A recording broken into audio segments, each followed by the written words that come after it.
সংগঠনের কর্মীবৃন্দকে জানাই শ্রী শ্রী ধর্মরাজ পূজার প্রীতি শুভেচ্ছা ও আন্তরিক অভিনন্দন।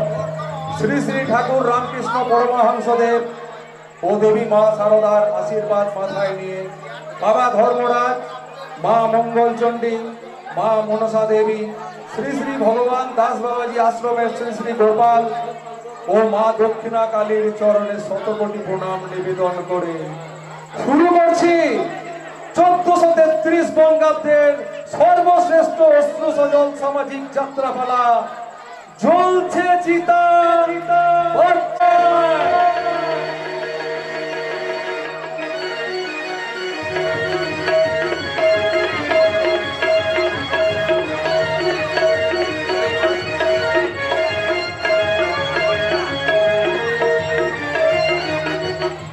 রচনা ডক্টর তাপস কুমার, নির্দেশনা ও পরিচালনা শিশির কুমার সিংহ, পরিবেশনায় নাকাশ মা মঙ্গলচণ্ডী নাট্য সংস্থা, আলো, সাজসজ্জা, আবহ সঙ্গীত ও স্ত্রী চরিত্র যথাক্রমে উমা গোসাই যাত্রা সংস্থা, সিউড়ি, বীরভূম।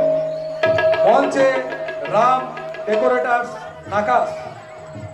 মা মঙ্গলচণ্ডী নাট্য সংস্থার দলের কোষাধ্যক্ষ শ্রী নবকুমার মণ্ডল।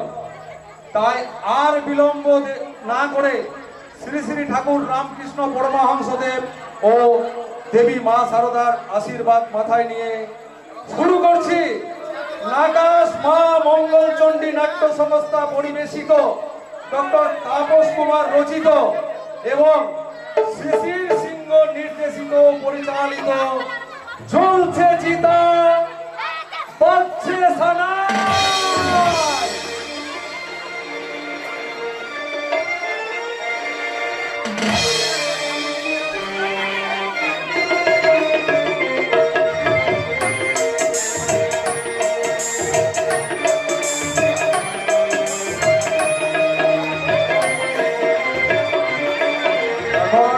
যাত্রার দুবলক ভূমিকা।